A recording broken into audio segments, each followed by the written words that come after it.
Okay, so we are going to continue the discussion on fault tolerance.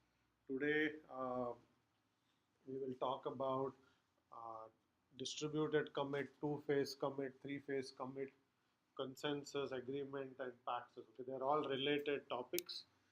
We'll start with the one item that was left over from last time on atomic multicast. We'll wrap that up, and then we'll talk about consensus, agreement, commits, and so on. So we remember last time we were talking about losing packets in the context of multicast, and I proposed, not proposed, I discussed a NAC or negative acknowledgement based scheme, so that you can tell the sender whenever you do not have a packet that was sent. Okay.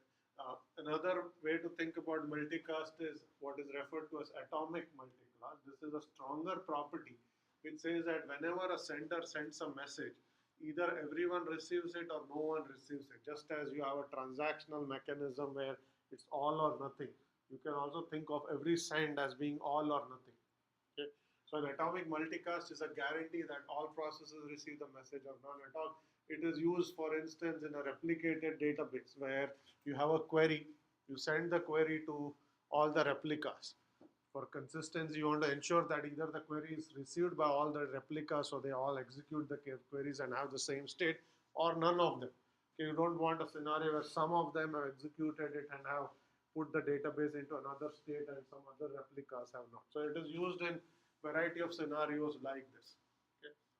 And then the main issue here is what happens when some processes crash.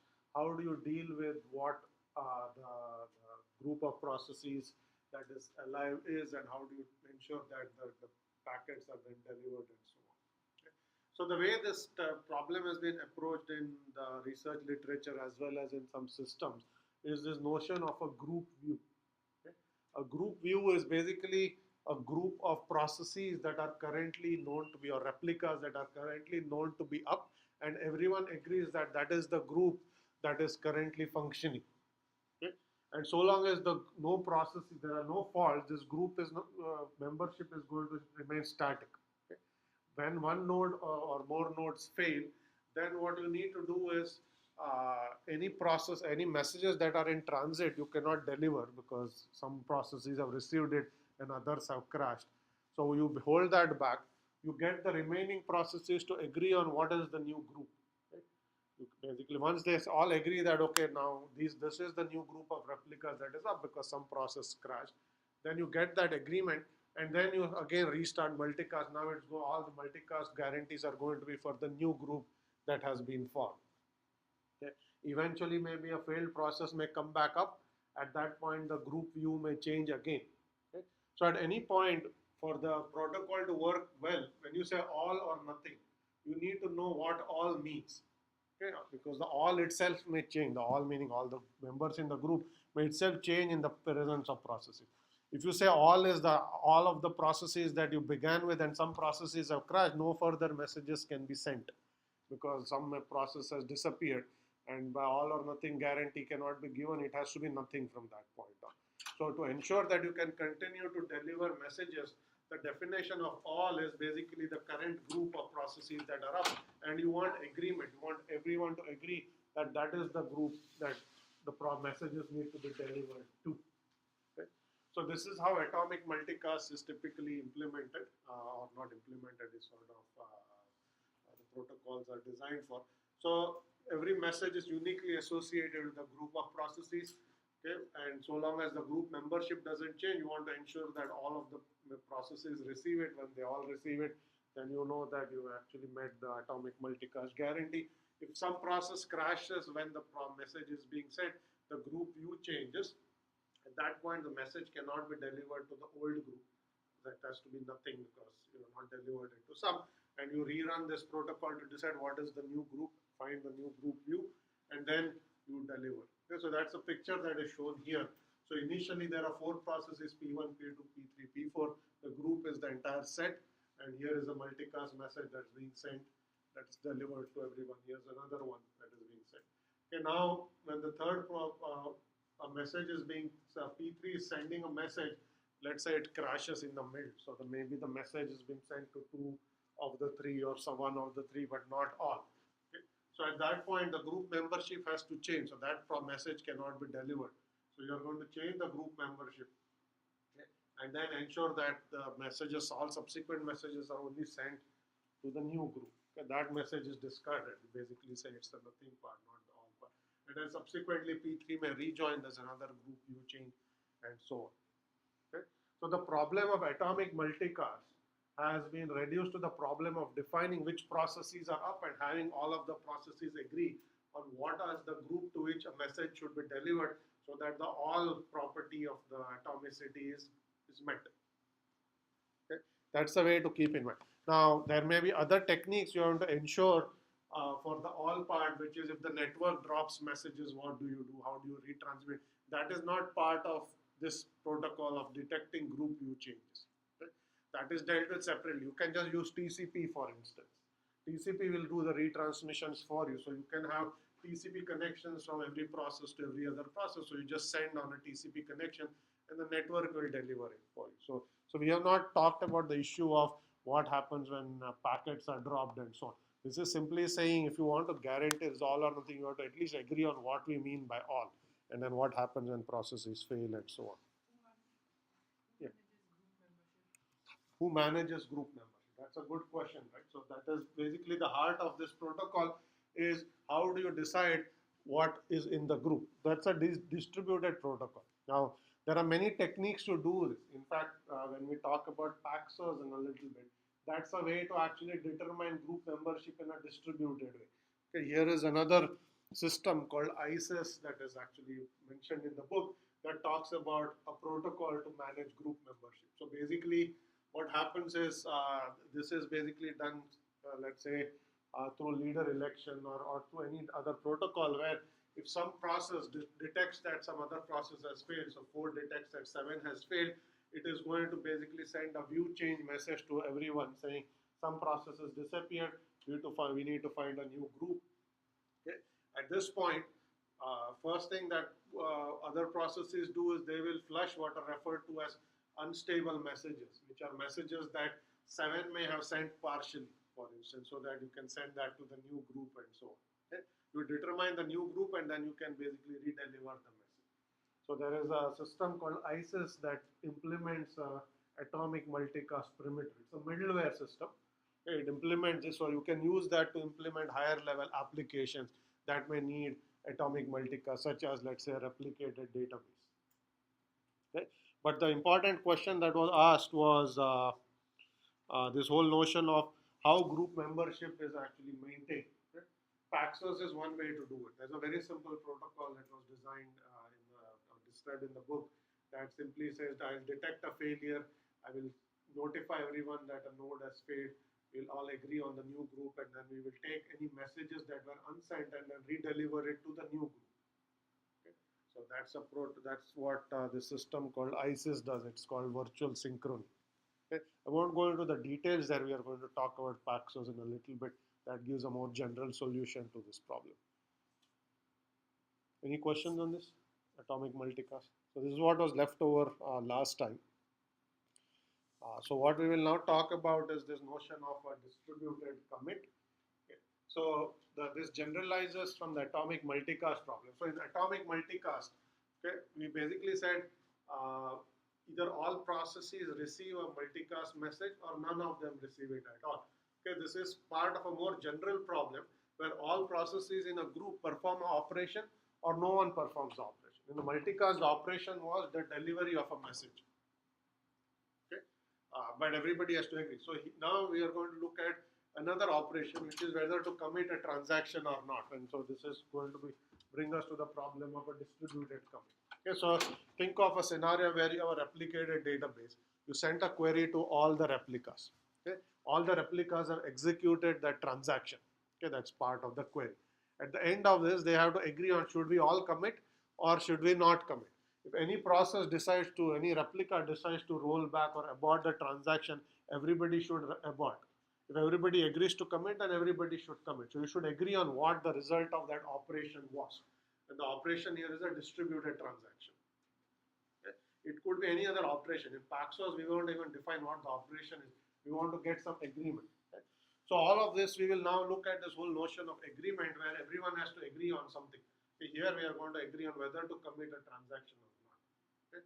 And we look at two-phase commit and three-phase commit in the context of this operation, which is whether to commit a transaction.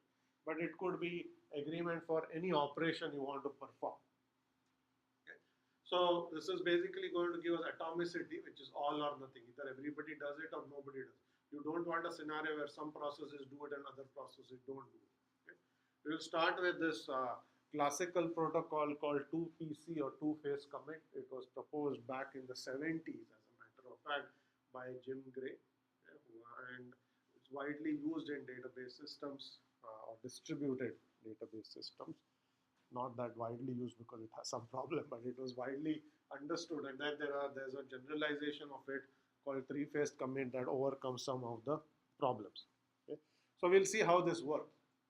Okay, so going back to this is the same question that was asked, saying how do you decide how to get agreement. Okay? So in the case of two-phase commit, we are going to simply use voting to get agreement. Okay? So we will basically assume that there is going to be a coordinator. Okay? Coordinator is going to run the voting process. How do you elect the coordinator? Leader election. We won't worry about how coordinator is elected. Let's say the n processes that want to now decide whether to commit a transaction or abort it are going to elect a coordinator, and the coordinator is basically going to run a voting process. And basically, this is a state transition diagram of how it works, but very simply, it's shown in this picture. So you basically broadcast a message to all the replicas saying, what do you want to do? You want to abort or commit? Everyone gives their reply saying, I want to commit, I want to abort. You collect all the responses. If everyone says commit, you commit. If anyone says abort, then you tell everyone to abort. Right? Very straightforward process. So you ask everyone, collect the replies, and use that to decide. Right? And it sounds trivial, but you have to do it in a way that will ensure what is called safety, which is bad things should not happen if some process crashes or the coordinator crashes. That's really the crux of the problem. Otherwise, the problem is trivial. If there are no crashes, I mean, the problem is really nothing. You just ask everyone, collect the responses, and deliver the result. Right? The issue arises because there could be a coordinator crash or some process may crash, and you don't want to do unsafe things, which is some processes decide to do something and the other processes do something. Then you don't get the all or nothing. You will violate that rule. So here is basically what is happening at the coordinator. So there are 4 different states the coordinator could be in. There's an init state. Okay, that's the initial state. This is a state where you actually send out a request saying, send me your vote whether to commit or not. Okay? And then you go into a wait state waiting for the replies to come back from all of the replicas. Okay? Here's what the replicas do. Okay? Replicas are also in init state. Okay? When they receive a vote request saying send me your vote, they can give one of 2 replies saying I vote to abort or I vote to commit, depending on what happened to the transaction locally. Okay? If you vote to abort, then you can basically go to an abort state because you know that that's a veto. Okay? If you say I abort, then you know that the coordinator is now going to be forced to abort the transaction. There's nothing else that can happen. Okay? So then you basically go directly into an abort state and you are done at this point as far as this node is concerned. Okay? Now on the other hand, if you want to commit, you cannot commit yet because you don't know what other replicas have said. Some of them may have said abort. So even though you think you should commit, if somebody else says abort, you will be asked to abort later. So you have to wait for the results of the voting to be completed before you know what to actually do. So you have voted to commit. So you are going to go into a ready state saying, I am ready to commit. Tell me, is it okay to go ahead or should I abort because somebody else said abort? Okay. So then you are in the ready state here after the first phase where you sent your vote.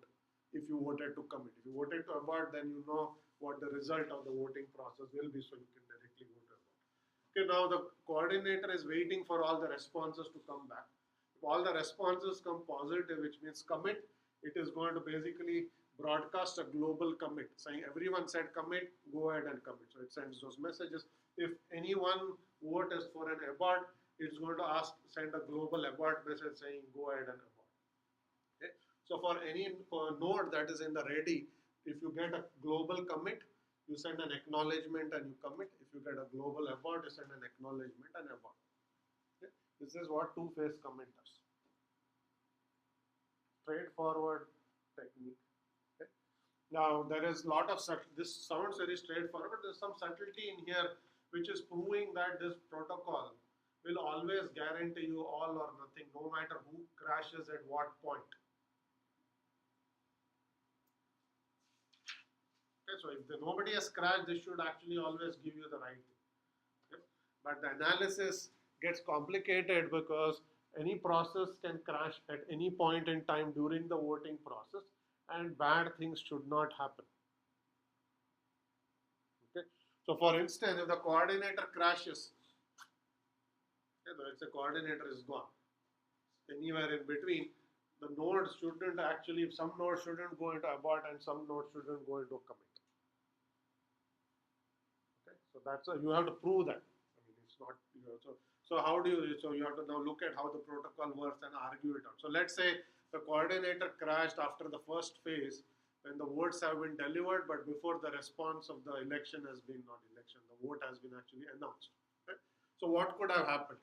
Any node could have voted for a commit or an abort. If all nodes voted for a commit, they will all be in the ready state. Okay? Nobody has done anything yet. They're still waiting and they will hang until the coordinator comes back. So safety is not going to be violated. Safety means nothing bad happens. Okay? So you'll all be hung in the ready state waiting for the results. Okay? You cannot commit. Okay, there is no liveness until the coordinator comes. You can't make progress. Liveness means making progress. Okay, there's no liveness, but at least nothing bad has happened. Okay, you are in the ready state. Now let's say some nodes voted abort, other nodes voted commit. Okay. In this case, some nodes will be stuck at ready, and other nodes would have gone into an abort state and they would be sitting in abort. Okay. So even here, you can argue that safety is not violated because only some of the nodes have aborted, others are waiting for ready. Okay, then when eventually, hopefully the coordinator will recover or a new coordinator will be chosen. And at that point, these nodes will be told that somebody has voted abort and they will be asked to abort. Okay. So you have not gotten a state where you've gone into commit and someone else has aborted. That is bad. Okay. So if all of them voted abort and the coordinator died, they just made a transition and again nothing bad has happened. They're all in the same state. Okay. So this is how you have to actually analyze. So that was a coordinator crash, and we said what happens when the coordinator crash for different scenarios. Same thing may be true if some of the node fails after it has voted, say. Okay. So if the node fails before it voted, then the coordinator does not get some of the responses.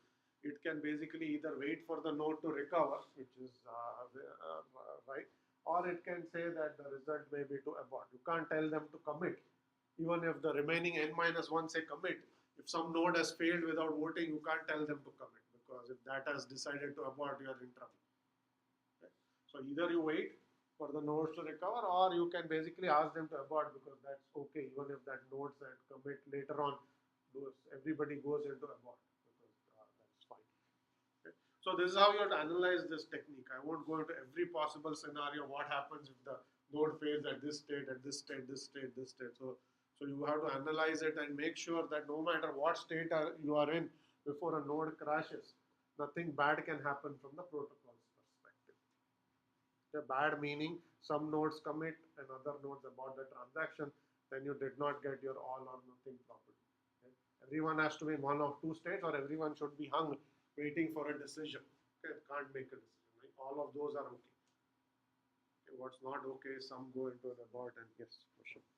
So what if some nodes commit and some is still in the ready state and then crashes? Okay, that's a good point. So every possible scenario can occur. So the scenario being raised here is some nodes. So is this phase 2? The coordinator has gotten all of the results and it's about to announce the messages. Okay, so it is basically, let's say the decision was everybody decided to commit. Okay, so in that case, let's say it sent the global commit saying the result is to commit to the first 3 processes. Okay, they went, they received it and they committed, but before it could send to the remaining, coordinator crashed. Okay, so the rest are going to be still in ready state. Okay, so they are hung there. So one of 2 things can happen. Okay, if nodes are allowed to talk to one another, they can say what was the result of the voting.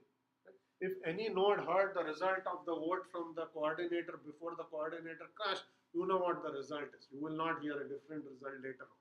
So you can use that.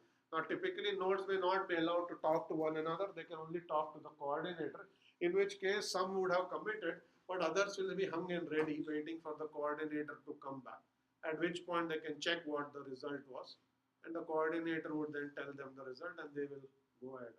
So at most you will be hung in the ready state, not making progress, while other nodes have made some progress. That's the worst that can actually happen.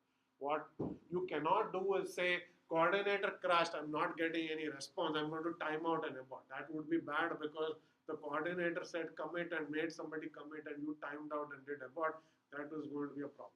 So you shouldn't do that. Okay, but the protocol doesn't do that. You basically have to wait to hear. Okay? But the coordinator will always come to know because these nodes will always send an acknowledgement after the commit has happened. Yes, the coordinator will know what has happened because there's an acknowledgement going back. Okay, so if there are no crashes, everything is fine. The issue is what happens in the midst of sending the final response, the midst of asking for what each node wants to vote on, etc. So I think you have to analyze all the scenarios. I already discussed what happens in 4 or 5 different cases. So if you can go and analyze it, you will see that you can always you will either be hung or you will be in a safe state, okay, which means everybody is in the right state. Okay. So here is some pseudocode that's taken from the book. I won't go into all of the details. It shows you how to implement two-phase commit. So here is where you multicast a vote request, okay, and then you get all the responses. Okay, and participants basically, if everybody sent commit, okay, then you are going to send a global commit. If anyone says abort, then you send a global abort. Okay, and remember that you always write the results of the vote to disk before you send any reply. The reason for this is if you crashed after you made a decision and the decision was stored in memory, after you recover, you don't know what happened. Okay, so because this is a transactional system, you always actually write out what you did to a log on disk before you send. That way, if you crash, you can recover and say, what was the response? I just look at the disk. So the assumption is if you crash, your stable storage is still stable. It's not that the crash, if there's a fire and the disk evaporates, you can't do anything. That's not the problem we're trying to solve. It just assumes that it's a software crash, that you will reboot, but your data is still safe. Okay? Questions? All right, so that's the coordinator. Here are the participants. A very straightforward, simple code that just follows the state transition diagram. You're in the init state, you wait for the vote request, okay, and then basically if you decide to commit, you're going to send the vote to the coordinator and wait for the decision. Okay, and then if you decide to and if the decision is to do a global commit comes back, then you again do the global commit. If the decision comes back abort, you do abort. Okay? Always write to the local log as well. Okay? And this is basically it's the same stuff. So that's the way this technique works. Okay? The subtlety, as I said, is to argue what happens for a particular crash scenario and convince yourself bad things won't happen. Okay, so I have already mentioned all this. Okay. So now the big issue with two-phase commit is if the coordinator crashes, in most cases you cannot make progress because you will be in the ready state waiting for the results of the commit or some such thing. Okay. So three-phase commit, okay, so it tries to deal with some of these issues. So how do you deal with a coordinator crash where the process is blocked? Can you make some progress based on what may have happened? Okay. So what this protocol has is a simple generalization. It adds a third phase. Okay. We have a voting phase and then you send the replies of the voting phase to everyone. You will add a third phase here as follows. Okay, this is the coordinator. This is a node that is participating in the voting phase. Again, the coordinator is in the init. It asks everyone, send me what you want to do. Okay, this is a vote. And it goes into wait state, waiting for all the replies to come. Okay. Here is a node, so it will initially get a request to vote. Okay. Again, if it votes to abort, you make a direct transition to abort. You're done, okay, because you have decided that's a veto, like before. Nothing has to be done there. But on the other hand, if you vote to commit, okay, you are basically going to go to a ready state and wait. Okay, wait for the results to come back. Okay. Now the coordinator is going to wait for all the replies. If any of the replies say abort, you are going to send a global abort like before. This part is unchanged. And then you make everyone abort. Now on the other hand, if everyone decides to commit, you basically say prepare to commit and you go into a pre-commit state. So you announce the results of the election and say be prepared to commit but don't commit yet. Okay, this is why it's called a pre-commit state. Okay. So again here if the results are announced to abort, you will transition to abort state. But if you get a prepare commit, you will go into a pre-commit state. Okay. And then you'll send an acknowledgement saying I am ready. Okay. Once you get an acknowledgement from everyone saying I announced the results of the election, I asked everyone to commit. Okay, then you say go ahead and commit. That's now you say ready to commit. Okay, at that point everyone will commit.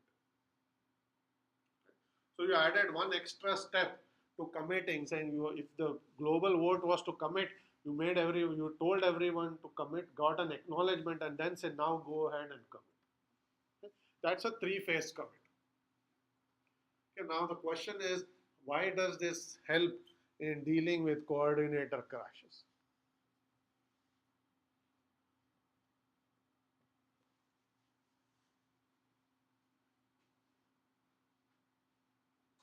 Can tech processes make some progress if the coordinator crashes somewhere in between? Because in the previous case we said you may be hung in the ready state, for instance. You cannot make progress until you know what the vote is.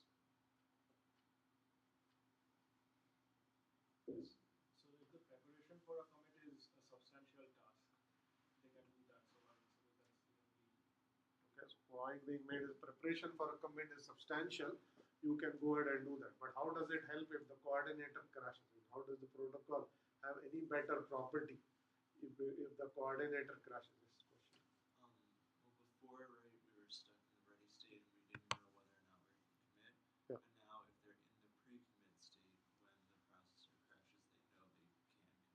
Yes. So here is the point being made is so you can again look at different say scenarios. So first of all, if the coordinator crashes during the initial vote gathering phase itself, nobody hears the results of the election. You can at most be in the init, ready or abort state. Because if you did not even get the request, you're stuck in init state. If you agreed to go commit, you are here. If you agreed to abort, you are here. Okay? So in all of those three scenarios, it's okay to get a timeout after a while and decide to abort, because nobody would have actually committed at this point in time. Because at most they would be in pre-commit. Okay, because if you have made any progress from ready state, you will at most move here. You will never actually go to commit. So you can have timeout and abort. On the other hand, if the results of the elections were announced and the decision was made to commit, you are actually going to be, at least some of the nodes may be in pre-commit state or they will be in ready state. At that point, they can decide what to do based on, if everyone is in ready state, you can decide to wait or you can decide to abort, and that's still safe because nobody has gone to commit. If at least one node says you're in a pre-commit state, you can actually infer the results of the election and decide to go to pre-commit. Okay. So because you have this extra step, you can actually see what the results of the election could have been and make a decision accordingly. Okay. You don't have to block.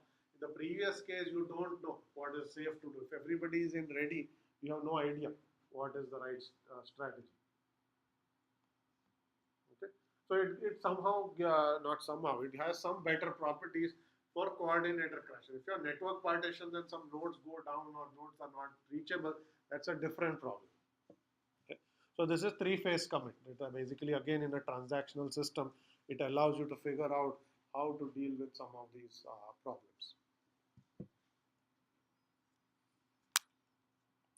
Okay, so what I will now talk about is a generalization of all of these approaches that allow you to make progress even in the presence of arbitrary faulty processes, network partitions, and so on. Okay, two-phase commit and three-phase commit are techniques to get some agreement. In this case, the agreement was whether to commit or not commit, but you could have made any other decision. Okay, so vote for something, whether it's commit or some other thing, doesn't matter. Now, The problem was you may actually have safety property, which is bad, things don't happen, but you may not be able to make progress in certain scenarios. Okay? We will now look at this whole problem more broadly by looking at this notion of what are called consensus protocol. Right? Consensus protocols are protocols that try to get agreement among a group of processes. Two-phase commit and three-phase commit were also examples of consensus protocol, but the processes could not be faulty in arbitrary ways for you to have liveness. The process failed somewhere, you could basically have safety, which is bad things will not happen. But then you may be stuck forever waiting to make progress. Okay? The more broader class of consensus protocol tries to achieve reliability even in the presence of faulty protocol. You want to make some progress even if coordinator crashes or some node fails. So long as there is majority, you should be able to make progress. Okay, that's the basic idea. Okay, not that there's not unanimity, but majority. In that case, you are trying to shoot for unanimity. Okay, here, if you can actually get majority and make progress, you can then ensure that bad things will not happen. Is the basic idea of consensus protocol. Okay. And what you are trying to agree on depends on, you already saw how to commit a transaction, electing a leader, you can agree on that. You can also use this for locking. Okay. What you are agreeing on is who gets the lock or the state of the lock. Okay. That you can use these kinds of protocols also to implement locking protocols. In fact, I will put up a paper on the reading list that uses Paxos or consensus protocols to do distributed locks. Okay, we have seen distributed locking before in this class. This is going to be based on Paxos, more sophisticated version. Okay. Now here are some properties that any general consensus protocol may try to achieve. The first property is the reason you are trying to do this, you want to get agreement, which is every correct process agrees on the same value.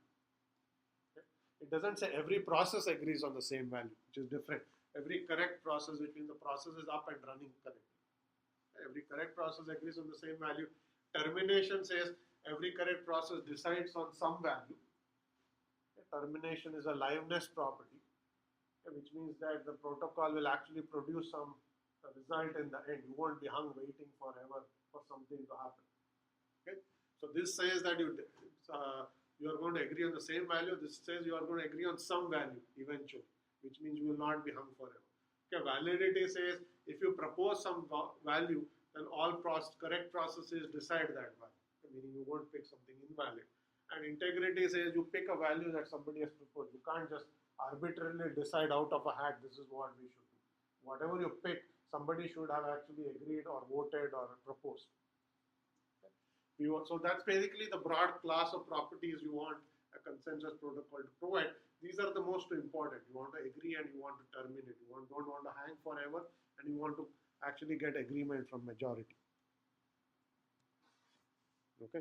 So as I said, two-phase commit and three-phase commits are examples of consensus, but in the presence of failures, they will not provide some or more of those four properties.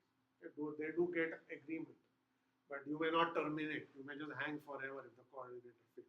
So they will not give you some of those properties. Okay? So Paxos is a more general version of some of these ideas on consensus, which says how do you deal with consensus in the presence of failures of nodes. Okay? So nodes can fail, coordinators can change midstream, yet you want to be able to reach. A network can get partitioned, so some nodes just disappear, not reachable, yet you want to be able to get this agreement. Okay? That is what it is designed for. So you can think of it as, if you have Paxos, you can use Paxos to also do distributed commit.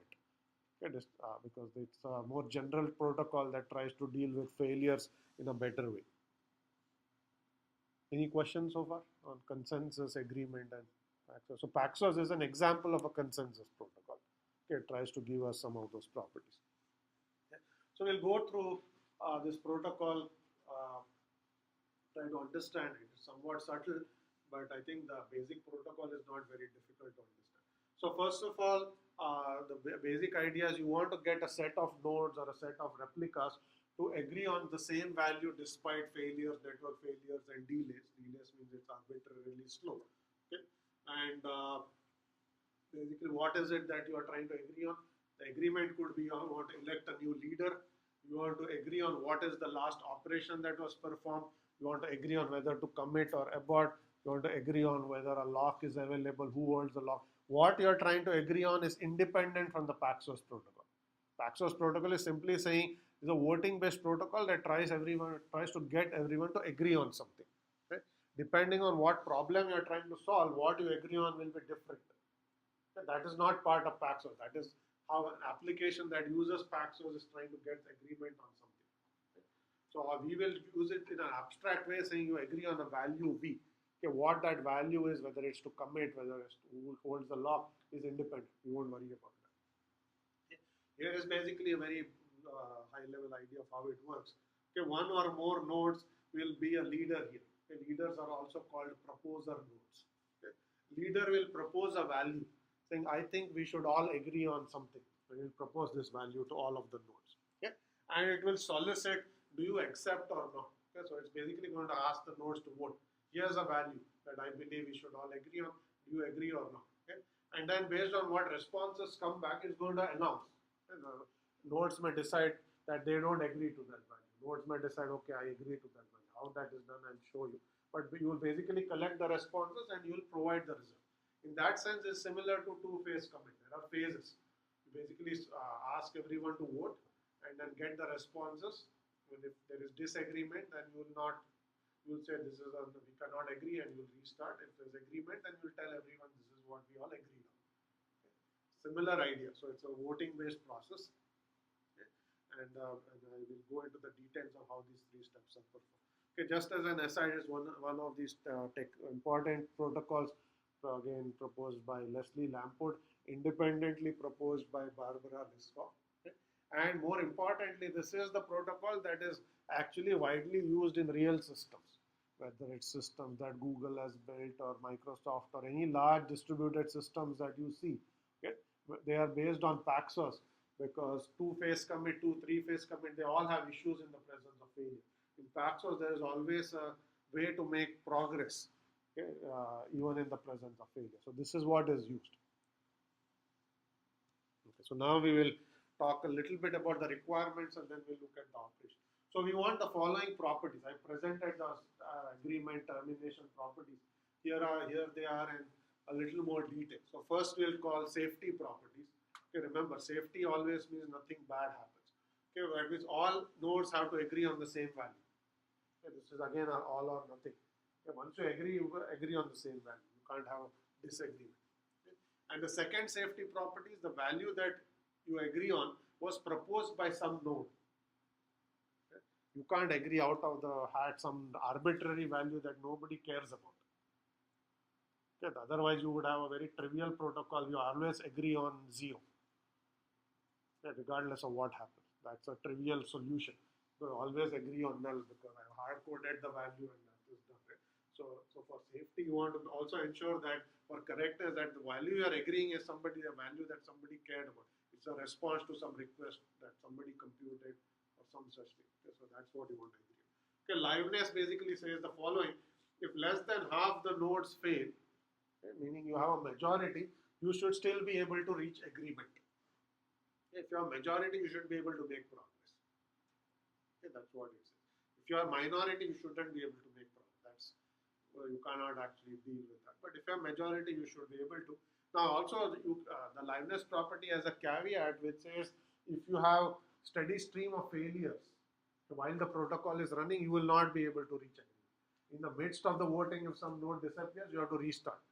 Okay, that's what will happen. Then again, when you restart again, another node fails, you will have to restart. So if you have this thing happening all the time, you will not be able to terminate.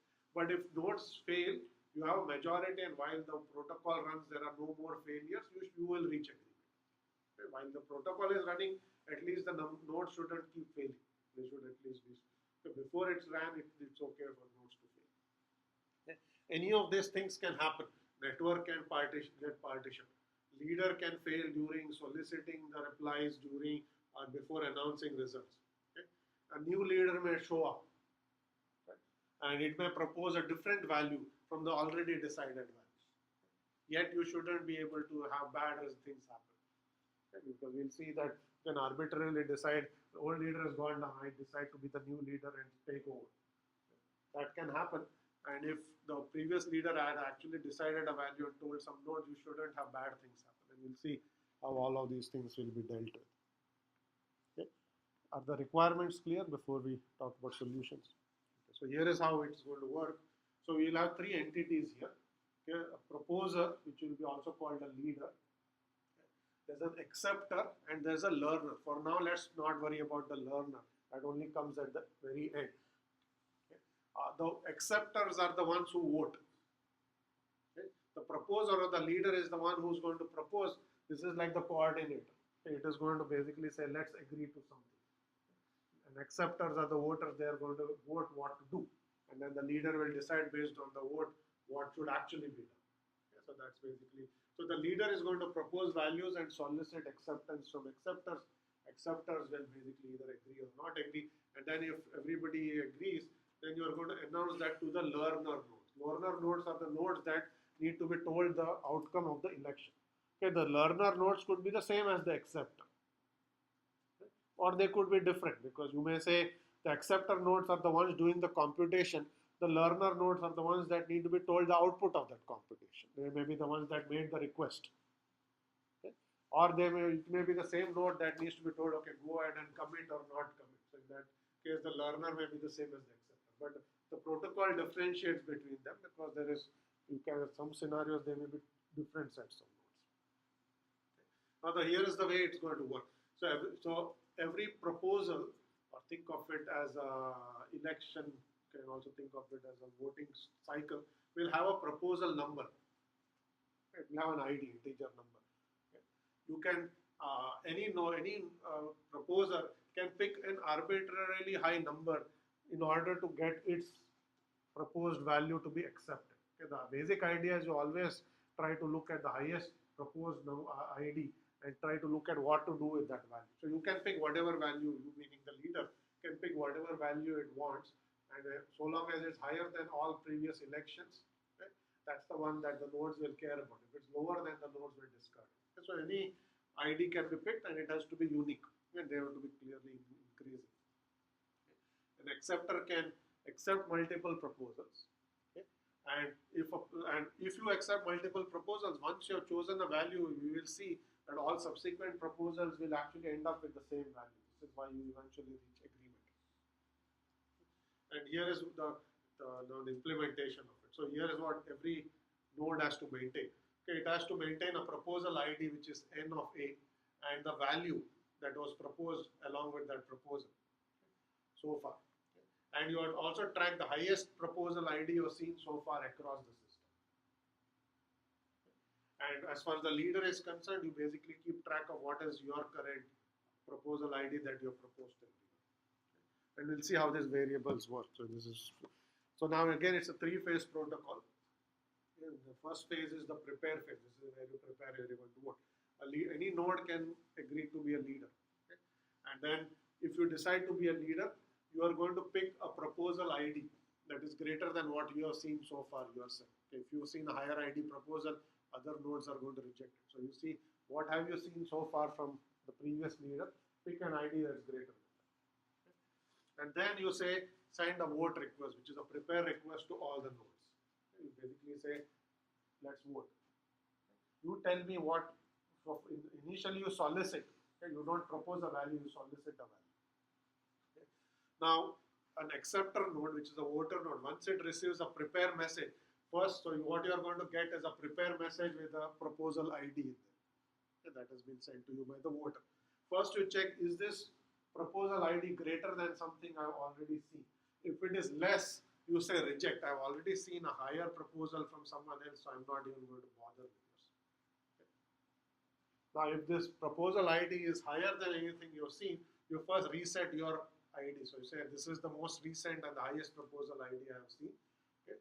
And then you send a prepare OK, and then you basically send the previous highest proposal ID you had seen and the value that you saw with that proposal ID. Okay. If some other leader had already sent your proposal ID and a value, you send that proposal ID and a value. The value can be null if you haven't seen any proposal so far. Okay. So you can say, the first time somebody asks you what should we pick, You can say null, I don't know. Okay. If you have already heard some other leader propose a value, you say, here is what I've seen so far. This is the value that was proposed to me the most recently. Okay. So you send that back to the leader and try to see if the leader can get other nodes to agree on that value. Is that clear? This is the first phase. Okay.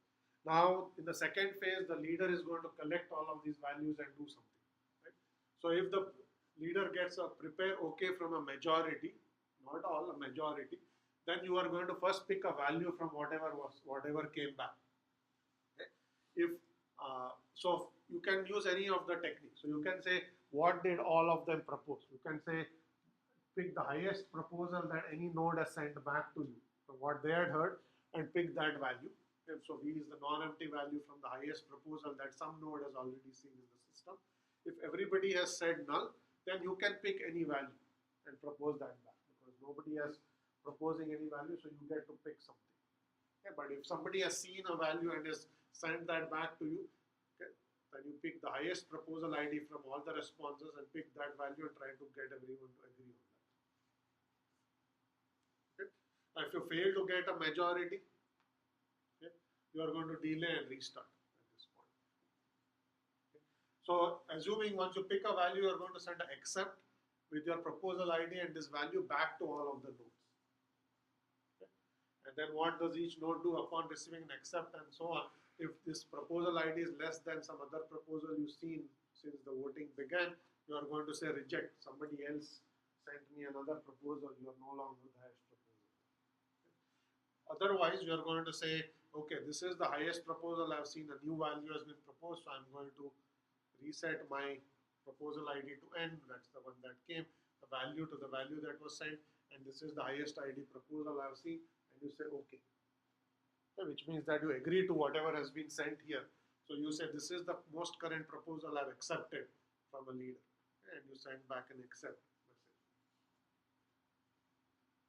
Is that clear? Okay, so now phase 3 is if you get an accept okay from the majority, you say I have proposed this value.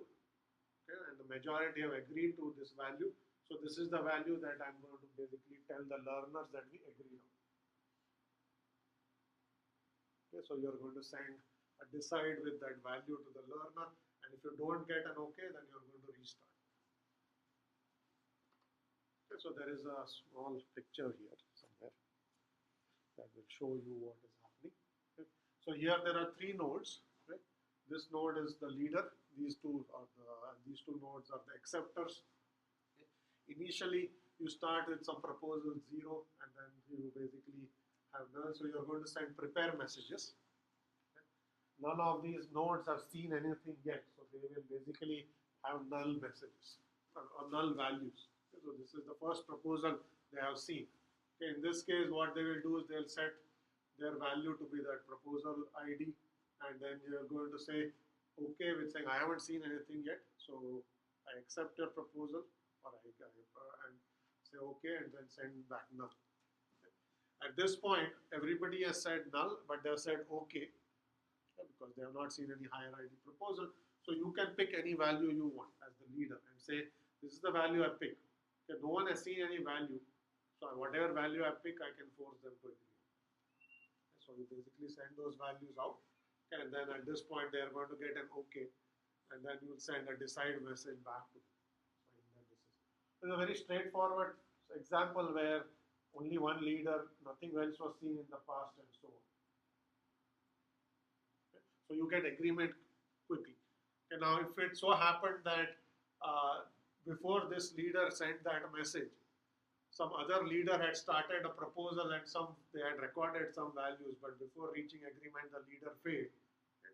Then when this leader says, send me your value, this node will actually say that is the most recent proposal I've seen from some other leader or from this same leader in the past. So this is the value I received, and send that value.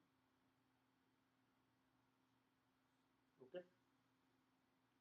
So the idea is to get the nodes to agree on the value from the more highest ID proposal that anybody has seen in the system. Okay, so this is how the basic protocol would work. Okay. Now the subtlety in getting some agreement is how do you pick these values? I mean, if you're a leader, if you pick some random value, that may not mean anything. So now that is dependent on the application, on what the leader can plug in. If nobody has seen it, the application can decide this is what the leader should pick, because the protocol allows the leader to propose any value. If you're doing locking, the leader can say nobody knows the lock state. I am going to look at something and say this is the current lock state, or things like that. So that is something you can plug in based on the application. The protocol doesn't depend on it. So long as that's the value that you're forcing everyone to accept, you will get agreement. So it is three phases. It's somewhat subtle in what it is doing, because although the protocol looks simple, lots of bad things can happen. You could have network partitions.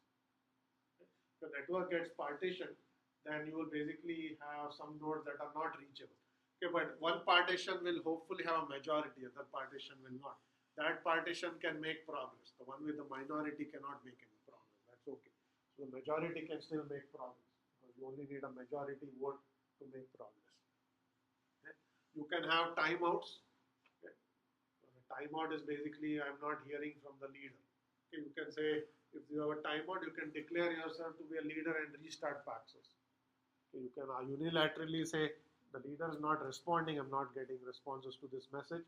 So I'm the new leader, and you can restart. Okay. At this point, you may have multiple leaders. The timeout may just say leader is slow, not that it has failed. That's okay. Okay. You will still not have bad.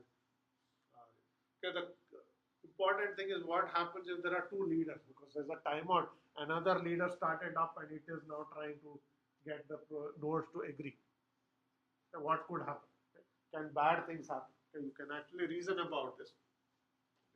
So either one of these two scenarios will actually be true. If you have multiple leaders, both have started the Paxos protocols and their messages are interleaved, either one leader is not able to decide because its proposal gets overridden by the other one. Okay. It started a voting process. In the midst of it, the other one started and picked the higher proposal ID. Then when the first one tries to get everyone to agree, they will say, I already saw a higher proposal ID, so I can't possibly accept anything you tell me anymore. Okay, so it will basically yield to the other leader at that point. Either that will happen, or what will happen is the two leaders are started, but their messages don't interleave. One gets them to agree, and then the next one goes next. Okay. So in this case, the first leader has already gotten them to agree. When the second leader actually tries to start this, they will all report the same value back and the same protocol ID. Okay. And as we said, if you actually get a value back, then you basically pick the highest value that you already received. So the second leader will be forced to pick the same value and broadcast it back. So you will not make them agree to something else. Once they have agreed to some value, okay, and sent it back, any subsequent leader that comes up will be forced to take that value and get everyone else to agree if they had not already reached agreement. Okay, so multiple leaders cannot cause any bad things to happen, because either one leader gets drowned out by another leader because it picked the higher proposal ID, so nothing can be done by the first leader. Okay. Or the first leader manages to get everyone to agree to their value before the second leader even starts, okay, or before it has finished the protocol. At that point, all the nodes actually announce the value that the first leader told them. And that's the value that the second leader has to accept, because if you get back a value, you just simply take the highest proposal ID value and tell everyone the same thing. So the outcome of that process will be the same as the outcome of the first leader. Okay, so you will basically be you won't disagree in this case. Okay. Leader failures are the same as two leaders. Okay. Because either you will have in the leader failure a timeout will occur, nothing has happened, you'll start a new leader. Or you may have a leader that has started an election and somewhere in between it failed, another leader comes in. One of these two scenarios will be true. The second leader will pick a higher ID and drown out the first one, or if the leader crashed but it had agreed to a value, they will all report the same value. The leader will pick up from where the previous leader left off. Okay. Any questions on this? So that's basically what Paxos is. Okay, there are many implementation details that the protocol does not specify. Okay. So they are left to the implementation design. That's the basic protocol. Okay? Basically, the issues such as what value to pick if everyone tells you they are null, not specified. Leader is allowed to pick what, propose any value it wants. Okay? Now that has to be chosen carefully so that the value it is proposing makes sense. You can't toss a coin and say let's do this. Right? So that is dependent on the application. What is the right thing to do? So I will also have some one paper that says how to implement Paxos in practice, where some of these unspecified things, what are the right decisions to make when you implement it in certain scenarios, and that may give you some notion of what to do. This is all material not from the book, but this is quite relevant to distributed systems. So I have actually looked at some papers to pull this together. Okay, so the only material I can offer back to read is actually the papers themselves. Okay, any questions on this? Right. So I would suggest you go read it, because I think that this is something that may be part of lab 3. So you will have to implement it to understand it. Okay, so we are done with fault tolerance in terms of getting agreement and so on, consensus. What I'll talk about are some final things that are related to recovery. Okay? Now keep in mind that a lot of our discussion has focused on the more complex aspects of fault tolerance. If you are Byzantine faults, what do? Okay, you need 3m plus 1 nodes. They all have to vote and agree on something. We talked about 2-phase commit and 3-phase commit, which is a process of getting agreement in the presence of fault. Okay? As I said, many systems don't even go that far. Okay? They simply only deal with crash stop, fail stop failures or crashes, and use very simple techniques to recover. So a very common technique is to have 2 nodes that are replicas of one another. This could be referred to a hot spare. So also, let's say this is a web server. Okay? You have a primary and you have a secondary. Okay? All requests go to the primary. Primary is processing it. Anytime there is state change, the secondary is actually lockstep with the primary. It has the same state. Okay, so there is some internal protocol to ensure that these two are in the same state.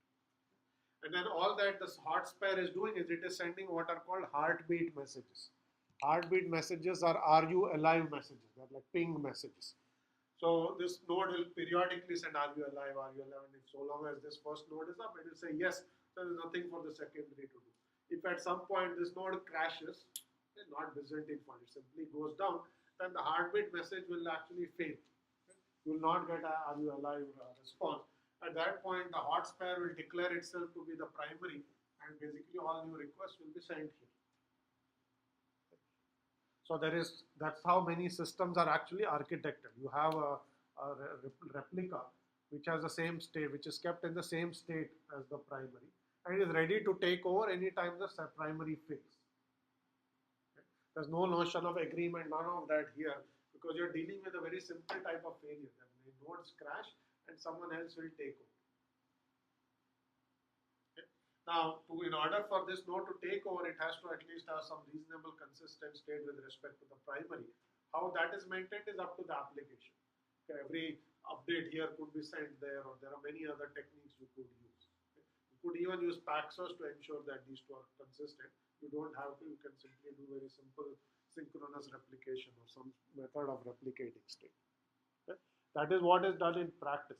But there is what you need to realize is there are a lot more sophisticated schemes that are available to you as a system designer should you want to use it for some purpose. Okay? So, but what is done is not even going as far as some of the discussion we have had here, simply because it's complex, it's expensive. Okay? Implementing Paxos is not trivial, as you've seen. You have to deal with a lot of subtleties, okay, and so on. So many systems choose not to do it at all. Now, that is as far as fault tolerance is concerned. The other side of fault tolerance is the recovery part. Okay, so we talked about what happens when a node goes down, how do you reach consensus, how do you take over, that's the way to take over. But now what happens when the node that failed comes back up, how do you recover? Okay? That's the part that basically I'll talk about just a little. So when you recover, okay, the node that failed is out of sync with respect to the system. Okay, the system has actually new state, new things have happened in the system, new requests have come in and so on.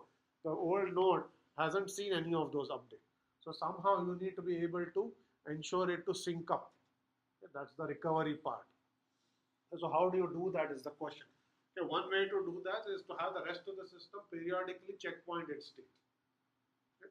And then when the node comes back up, you load that checkpoint, saying here is what the system has. Load this checkpoint, so now you are back in sync with all the nodes, and then you are done. Okay? Or the node could come back up saying, I need the latest state. A process, one of the replicas will take an instantaneous checkpoint and say, here is my state, go load it and start from that point. We already saw techniques how to do checkpointing. If you remember the distributed snapshot that we talked about, okay, you already saw how to do this. So you basically load the most recent checkpoint and you are done. Okay? You have to ensure that you want to have a consistent cut. This is what we talked about in distributed snapshot. So you have a consistent state you are giving to the replica. Otherwise, you will be inconsistent. So we already did all this coordinated checkpoint. Another way to recover is not take checkpoint, but is use what is called logging. Okay? This is widely used in databases and practically all file systems that you have today. Okay? So what happens in databases is, in addition to having queries making or transactions making updates to the actual database, you keep a log saying what are all the requests I've received, what did that request do.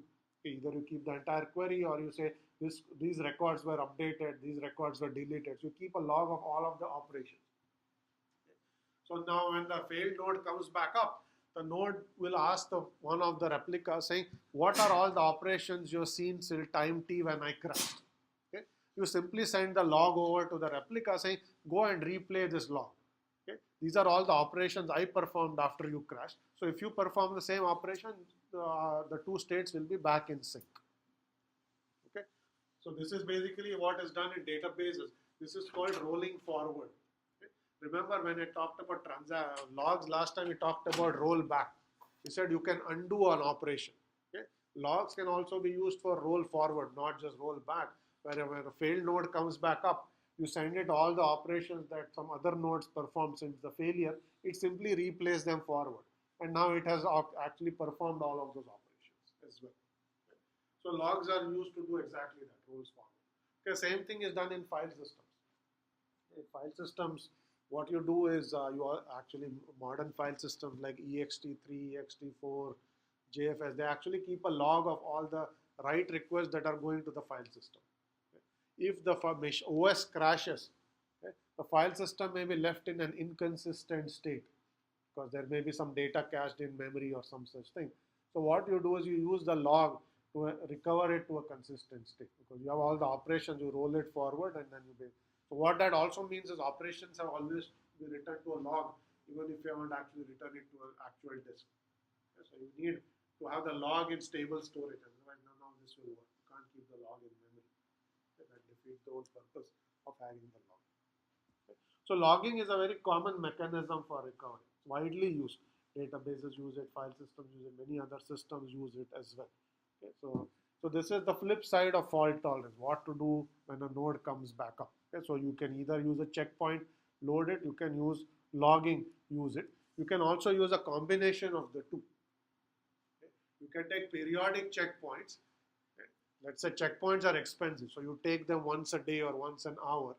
And after the previous checkpoint, you keep a log of all of the requests you've seen after the previous checkpoint.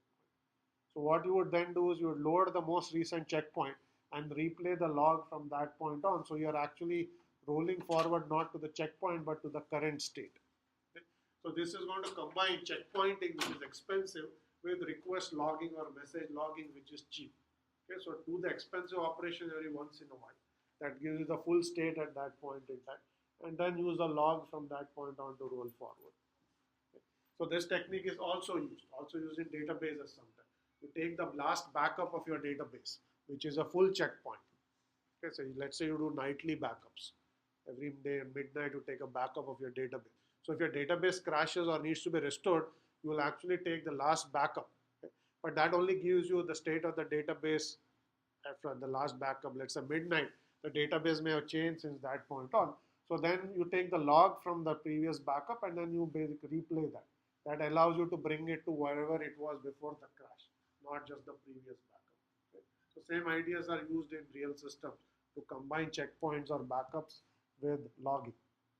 You can use only one or the other always, or you can combine the two as well for efficient recovery. Okay. So that is all I have. Actually, we are done with the fault tolerance. We'll start a new topic next time. So I'm going to end a few minutes early. If you have questions, you can ask.